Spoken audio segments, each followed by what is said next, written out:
아, 네, 그걸. 아, 괜히 그 얘기 나도 그렇구나. 이게 공짜 그잖아요. 공짜. 그거 보여주려고 얘기해지고. 좋은 정보를 배웠네. 지하철 공짜라고요? 네. 네. 연세가 그 얘기하는 얘기인데. 그렇게 되셨어요? 예, 그 친구를 보여드려야 믿을 거 아니에요. 50대 아니시고. 저 50대죠? 그죠? 아유, 진짜 무슨 공짜로 지하철. 난 나는 일부러 오늘 경례 시간이잖아요. 나를 위로가 경례 그런 줄 알았더니 나 그렇게 받으려는데. 경력 위로? 받은 거 바로 적용. 네, 그런 거야. 공부한 거 바로 적용. 네. 역시 훌륭한 학생이다. 역시 우등생들은 달라요? 아유, 훌륭하지. 적용에 들어가지고. 감사합니다. 아무튼 그런 말 들으니까. 그나저나 저의 경우가 더 하시네요. 그리고 그 좋은 정보를 하나 배워가지고 어디 나갔다 오셨죠? 어마어마한 정보를 공유를 해줬어요. 방금 모르시겠어요. 그 필름인데 굉장히 젊어지는 방법. 좀 다시 물어봐서 알겠습니다. 자, 좋습니다. 우리 경례에 대해서 지금 윤계보고 또 성경 안에서 경례를 어떻게 사용되어 있었고 어떤 어원으로 사용되어 있었고 어떤 그 관계를 가지고 또 우리 지금 현대 현대까지 오는 동안에 변화되며 사용되고 있다 하는 말씀을 했죠. 그리고 사도 바울이 또 어떤 말씀을 가지고 또 경례를 해주고 신앙의 어떤 지도자로서 어떤 그 칭찬과 소망을 주는 어떤 그런 부분을 나타내는 말씀을 비유하면서 찾아왔었습니다. 약간 페이지. 자, 연결되죠? 자, 범사의 오래 참음과 가르침으로 경책하며 경계하며 권하라 라는 말씀이 연결되어 있었습니다. 바울은 데살로니가 전서에서 신자들에게 앞으로 하나님과 함께 하는 나라와 그리스도의 재림, 주의 날이 도적같이 이를 것이라는 앞날에 대한 예언적 진리를 피력한 후에 그러므로 이러한 말로 서로 위로하라 격려하라 라고 말씀을 했다는 것입니다. 그래서 그러므로 피차 권면하고 격려하고 서로 덕을 세우기를 너희가 하는 것이 하라. 자직접 하라는 그 말씀이 되겠죠. 이렇게 사도 바울이 강조를 했다는 것입니다. 그래서 우리도 마찬가지죠. 지금 바울이 말씀한 데살로니가서 말씀 앞으로 하나님이 함께할 하늘나라와 그리스도의 재림 그리고 주의 날이 도적같이 이를 것이라는 그 앞날에 대한 예언적 말씀을 우리도 필히 지금 우리끼리 서로 격려하면서 하고 있는 것도 우리 현실적인 우리의 신앙이죠. 그런 말씀을 지금 이 사도 바울이 바로 우리에게 전해주고 있습니다. 자, 바나바는 권위의 아들 이런 뜻 해야 되죠. 그로서 또는 위로의 아들 또 개혁 개정이 이렇게 풀이합니다. 로 번역됐으며 NIV에서는 격려의 아들로 번역을 했다는 것입니다. 자, 권위, 위로, 격려 이렇게 바나바를 그렇게 해석했다는 것입니다. 어원을 가지고 자, 예수를 핍박하던 사울은 다메섹 도상에서 예수를 만나 새로운 사람으로 변했는데 이를 믿지 못하고 두려워하는 바로 예수님의 제자들이죠. 그 제자들과 달리 바나바는 바울을 믿어줬습니다. 바로 그들을 잡아 죽이고 가두고 하는 그런 사울이었기 때문에 예수님의 제자들이 그를 믿지 못하고 두려웠다는 것입니다. 그렇지만 바나바는 바로 바울을 믿어주었었죠. 자, 사도행전 9장 26절에 보면은 사울이 예루살렘에 가서 제자들을 사귀고자 하나 다 두려워하여 그가 제자됨을 믿지 아니하니. 자, 지금 사도 바울도 이제 예수님 만나고 변화되고 어떤 그 복음의 어떤 그 길에 동참하기 위해서 예수님 제자를 만나는데 두려워서 만나주지 않는 것이죠. 그래서 그가 제자됨을 믿지 아니하니 바나바가 데리고 가서 사도들에게 가서 그가 길에서 어떻게 주를 보았는지와 또 주께서 그에게 말씀하신 일과 다메섹에서 그가 어떻게 예수의 이름으로 담대히 말하였는지를 전하니라 라고 기록되어 있습니다. 사도행전 9장 26절로 10절에 자, 이처럼 바나바는 그의 이름에 맞게 방금 앞서 바나바를 그 뜻을 해석했었죠. 그의 이름에 걸맞게 다른 사람을 믿어주고 지지해주는 자였다는 것입니다.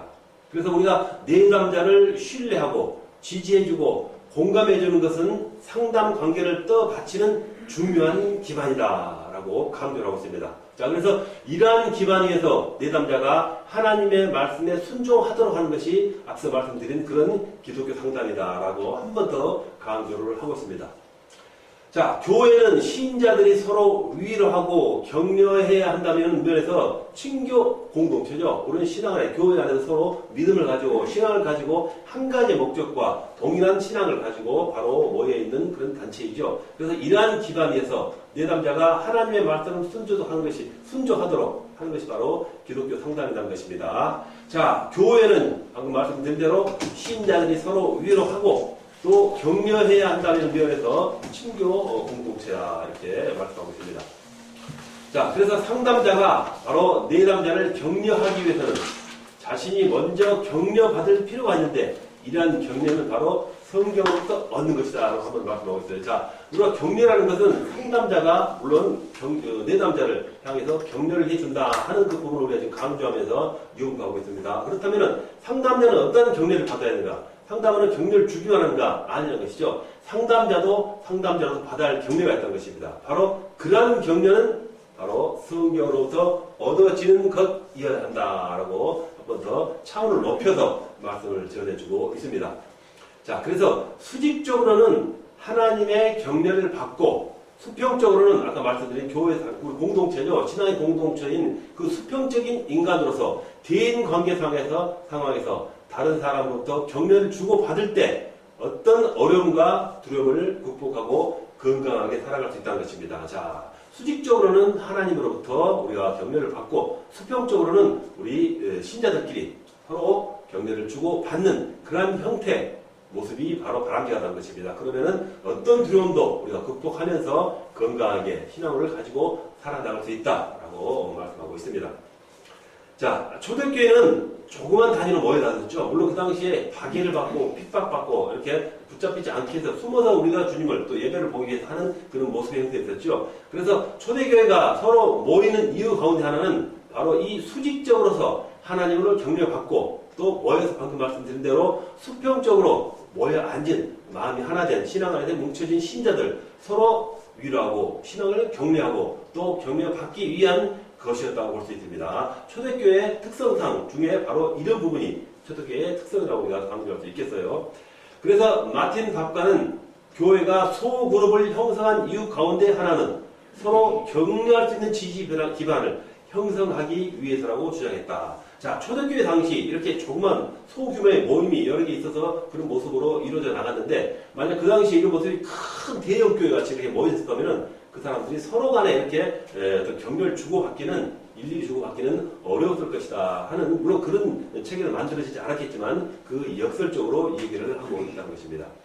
그래서 격려받은 사람은 다른 사람을 격려하고자 하는 마음이 생기고 그 격려를 통해서 바로 그 격려가 이어지면서 끊임없이 일어날 수 있는 연쇄 작용이 시작된다는 것입니다. 자, 격려죠. 칭찬이죠. 저번에 보면 어떤 TV 프로그램에 칭찬하기 어떤 그 프로그램이 있었어요. 그런 게 있었던 것 같아요. 한 사람이 나와서 누구를 칭찬해요. 자기 살아가면서 은혜를 받았던, 감동을 받았던, 다시 그에게 진짜로 칭찬해 주고 싶은 사람을 지적을 하죠. 그럼 방송국에서 그 사람을 찾아가요. 찾아가지고 그 사람에 연결해가지고 이런 일이 있었습니다. 그래서 그 사람을 칭찬해주고 또 뭐 상품도 주더라고요. 기념품도. 그러고 나면 이 칭찬받는 사람, 지적받아서 칭찬받는 사람, 즉 격려받는 사람은 또 자기가 다른 사람을 또 하나 지적을 해주는 거예요. 그래서 계속 연이어지는 그런 프로그램을 본 적이 있어요. 자, 격려받은 사람은 다른 사람을 격려하고자 하는 마음이 생기고 또 그 격려를 통해서 끊임없이 그 칭찬과 소망이 연쇄작용으로 일어날 수 있다라는 것을 지금 말씀하고 있어요. 자, 히브리서 10장 24절에는 신자들이 신앙생활을 잘 할 수 있도록 서로 자극을 주되 서로 사랑하고 선을 행함으로써 그리스도 안에서 온전한 생활을 하도록 긍정적으로 격려해야 한다라고 역시 기록하고 있습니다. 자, 이 구절의 핵심적인 단어 격려죠. 이 격려를 우리가 또 어원적으로 문자적으로 해석할 때 분발시키다, 자극하다, 어떠한 방향으로 사람을 충동시킨다 하는 것이죠. 올바른 방향이지 모르는 것이 옳고 소망적인 방향을 말씀하고 있습니다. 자, 이러한 바로 부분을 또 핵심적으로 단어를 사용해서 히브리서에도 사용하는 부분이 있습니다. 선을 행함으로써, 아까 선을 행함으로써, 격려함으로써, 칭찬함으로써라고 한번 그 말을 달리 해석한 적이 있었죠. 그 말씀이 되겠습니다. 자, 네, 게리 콜린스는 주장하기를 격려는 단순히 말로서만 되는 것이 아니라고 보았다.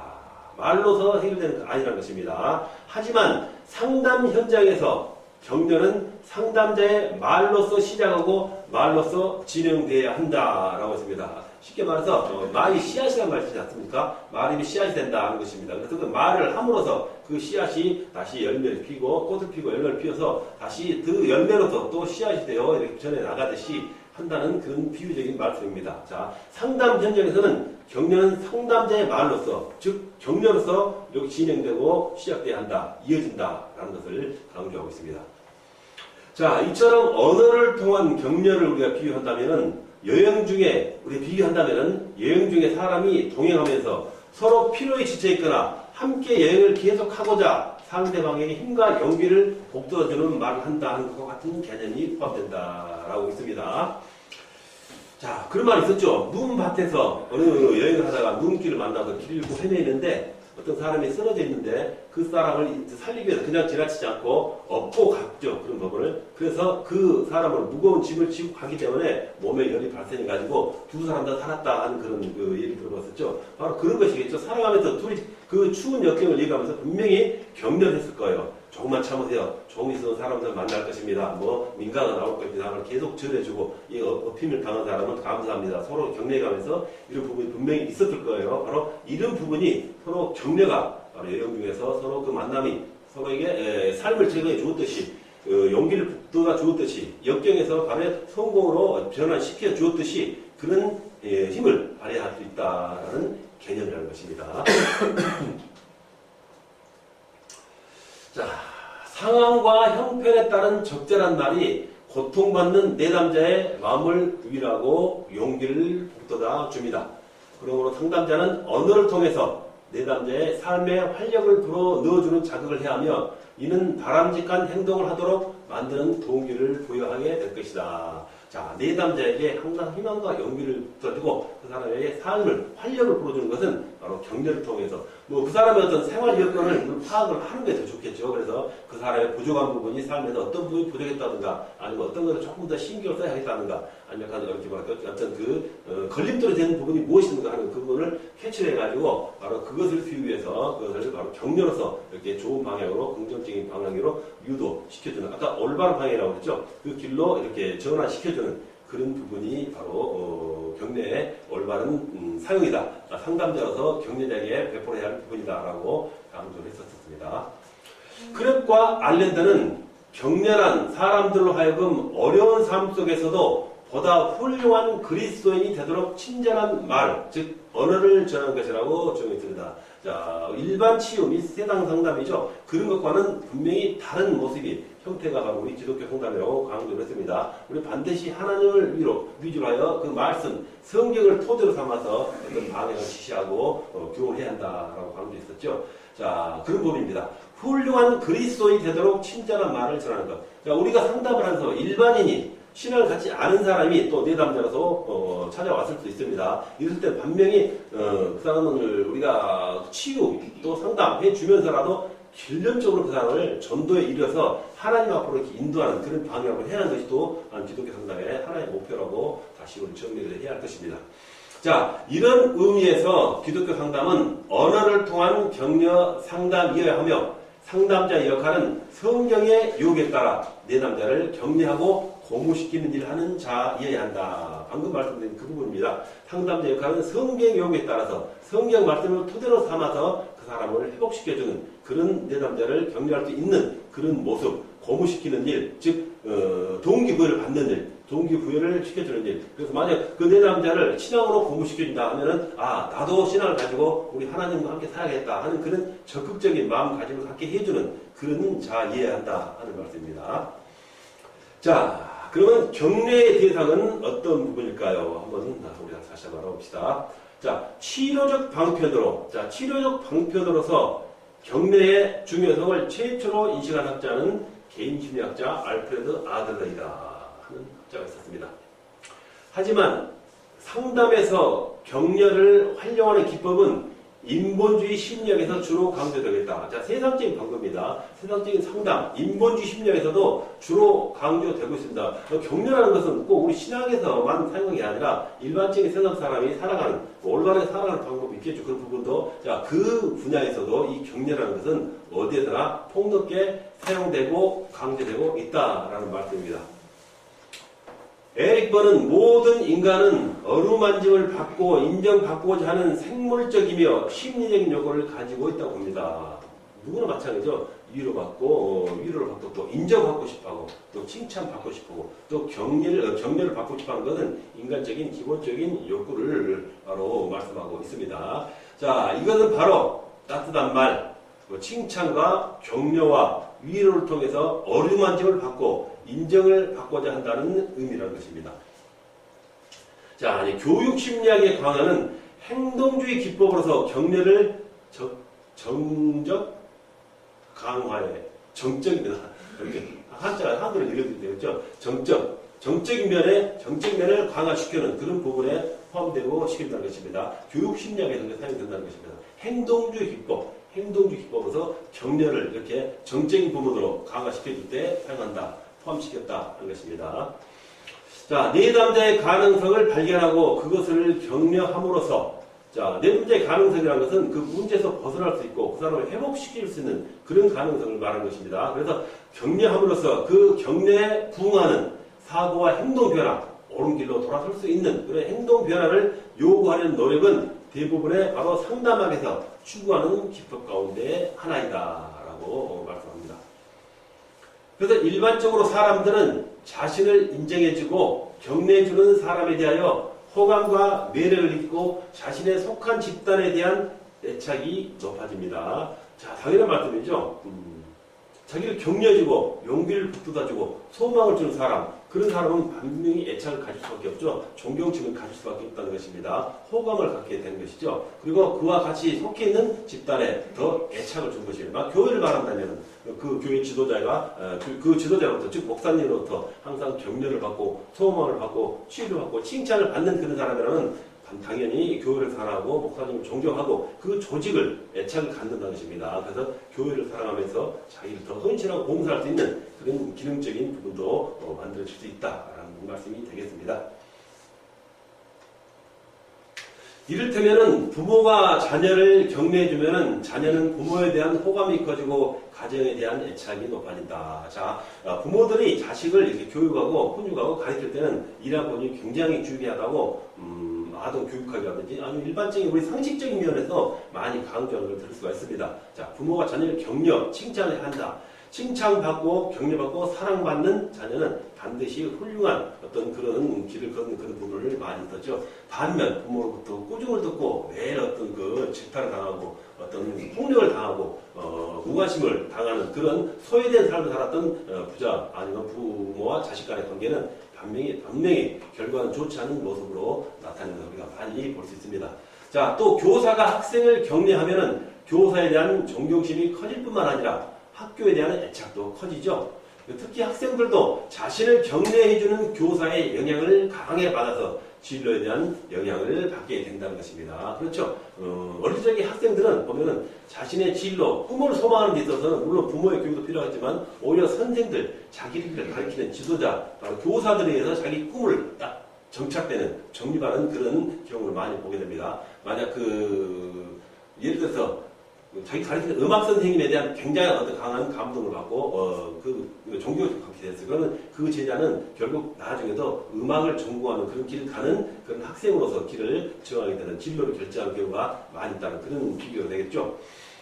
그렇게 전에 교회에서도 목사님이 신자들에게 어린 학생들에게 아니면 주일학교 선생님이 어린 학생을 가르칠 때 바로서 훌륭한 덕과 아니면 모범과 격려와 칭찬을 아이들에게 해가면서 잘 이끌어준다면 그 어린 마음에 바로 나도 전도사가 되겠다, 나도 다음에 목사가 되겠다 하는 꿈을 정리할 수 있는 그런 부분을 이렇게 동일하게 애들이 결정할 수 있다라는 부분이 되겠어요. 자, 대체로 격려 효과가 강하게 나타나는 경우는 직접 신체적으로 성숙하지 못한 사람 또는 가벼운 신경증 환자를 상담할 때 강화하는 방법으로 매우 효과적이라고 통계가 나와 있습니다. 자, 강하게 격려가 아주 효과를 발휘하는 강하게 효과를 발휘하는 그런 부분, 경우는 직접 신체적으로 성숙하지 못한 사람이 있죠. 약간 그런 부분에 있는 사람들이 이렇게 바로 효과를 볼 수 있고, 그를 올바르게 치유할 수 있고, 가벼운 신경증자를 상담할 때 방화법으로서, 다시 돌이킬 수 있는 방법으로서 이 격려가 많이 매우 효과적인 바로 힘을 발휘한다라고 하는 것입니다.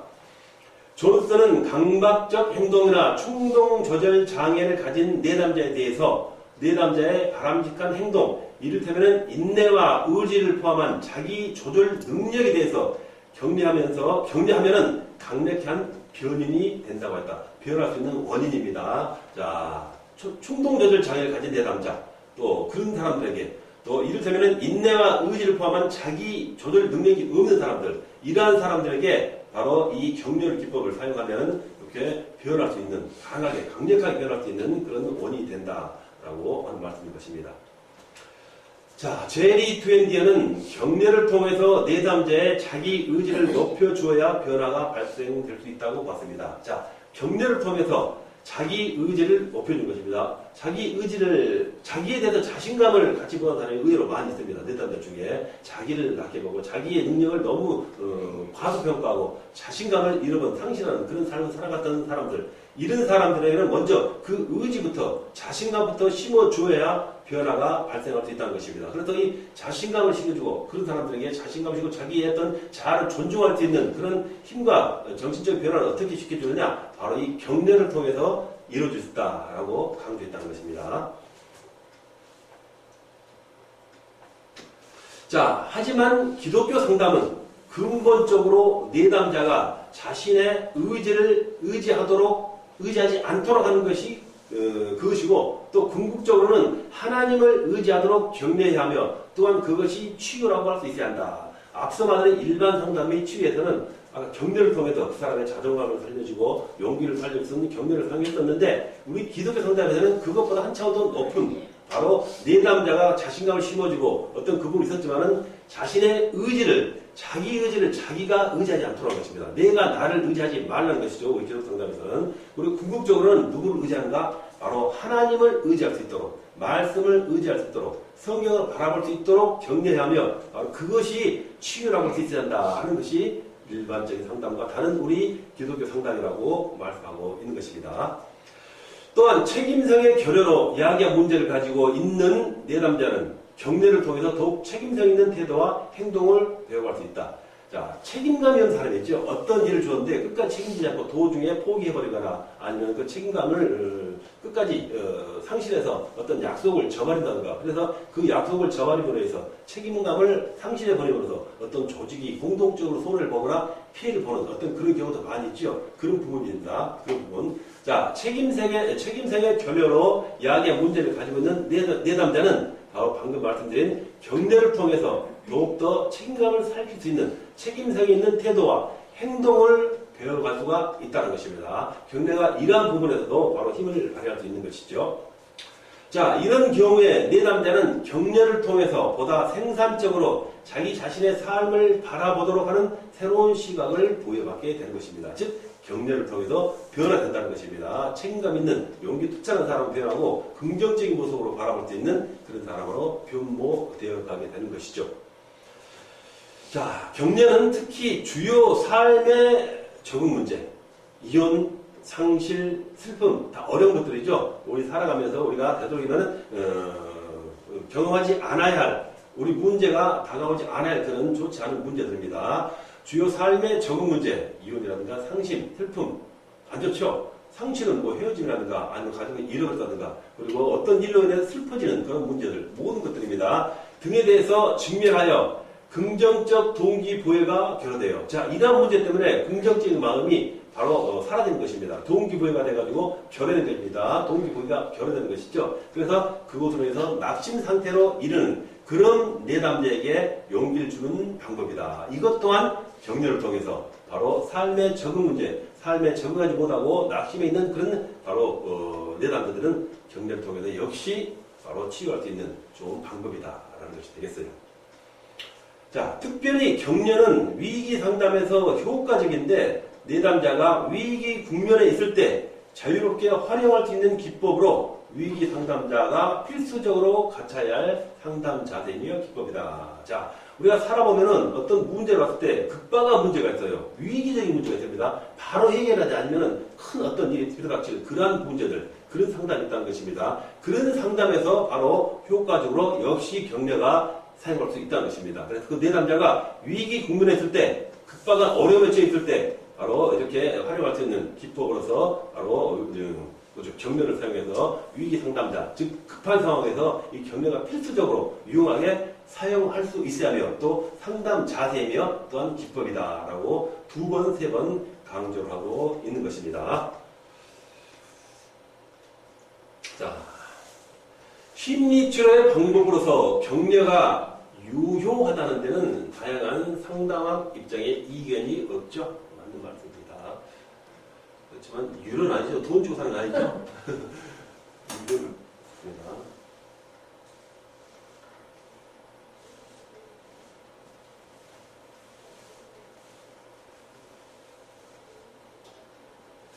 자, 격려가 유효하다는데 다양한 상담학 입장에서는 이견이 있습니다. 동일한 공통적인 어떤 그런 의견을 가지고 있다는, 의견을 갖고 있다는 것입니다.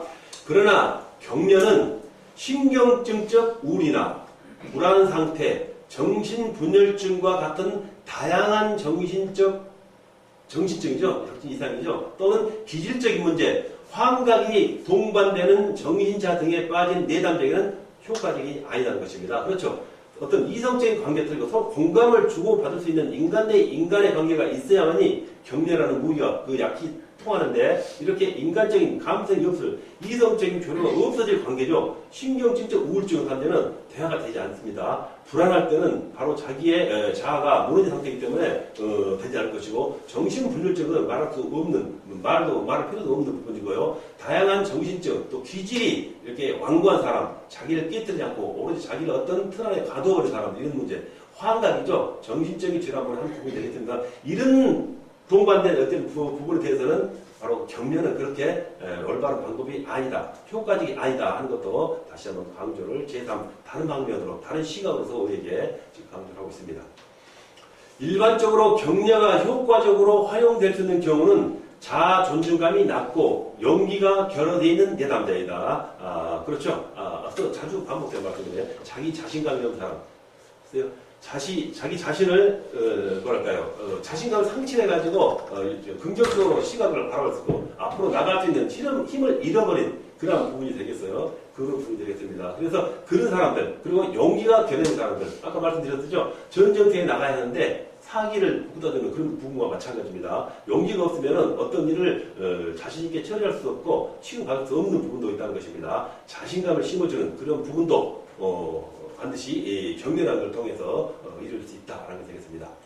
로우선 씨는 격려가 자아 존중감 및 사회적 관심을 확장시켜주는 평생의 과정이라고 결론을 주셨습니다. 자, 저하 존중감, 격려라는 것이 아까 말씀드린 자아를 존중할 수 있는 자신감을, 자기 자신의 정체성을 찾아가는 그런 부분이 되겠어요. 그리고 사회적 관심을 확장시켜주는 평생의 과정입니다. 즉, 죽을 때까지 계속 이루어가야 할 과정이라고 보는 것입니다. 즉, 계속 배움을 통해서 바로 격려를 유급하고 또 격려를 가지고 또 우리가 상담이 있어서 중요한 자원으로 사용할 수 있는 그런 부분을 강조하고 있는 것입니다. 자, 즉 격려는 한두 번으로 하는 것으로 끝나는 것이 아니라 성별, 연령을 불문하고 누구에게나 평생 필요한 것이라는 의미라는 것입니다. 자, 자아 존중감을 고양시키는 것이 기독교 상담에서 무조건 바람직한 건 아니지만 아까 말씀드린 기독교 상담과 일반 상담을 약간 비교했을 때 자기 자신감을 너무 갖는 것도 중요하지만 우리 기독교 상담에는 너무 자기 자신을 의지하지 말아라 하는 부분도 있었습니다. 자칫 잘못하면 교만이라는 어떤 그 죄악에 걸릴 수 되기 때문에 그런 부분이 있을 것 같아요. 자, 아니지만 바람직한 건 아니지만은 기독교 상담 그 자신감을 고양시키는 것이 기독교 상담에서 무조건 바람직한 건 아니지만 자아 존중감이 지나치게 낮은 내담자, 너무 지나치게라고 그랬어요. 지나치게 낮은 내담자에 대해서는 격려를 통해서 자아 존중감을 고양시킨 후에 비로소 회복을 위한 상담이 가능한 겁니다. 그래서 먼저 자아 존중감을 고양시킨 후에 단계적으로 회복을 위한 상담이 가능할 수 있다라고 말씀하고 있습니다. 자, 됐습니다. 여기까지. 자, 이번 시간까지 이 과정이 마쳤고, 다음 시간까지 이거 마쳐야만 경리과를 완료할 수 있겠어요. 자, 오늘 1차 일부분만으로서 경력 기법과 연구 분석 해 보았습니다.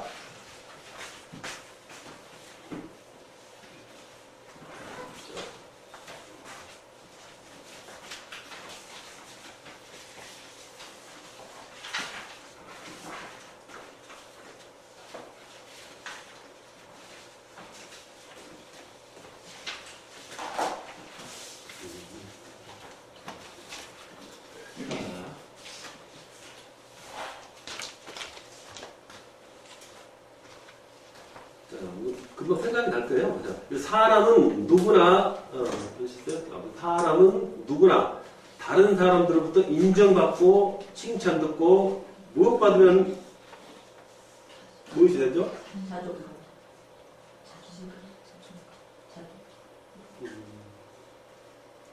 행복감.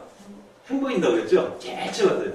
뭐 자존감 넣을 때요. 틀린 거 아닌데 우리가 배웠던 그 기준을 하기 때문에 칭찬 듣고 격려받으면 행복감이 상승하다고. 행복, 다 행복해지죠.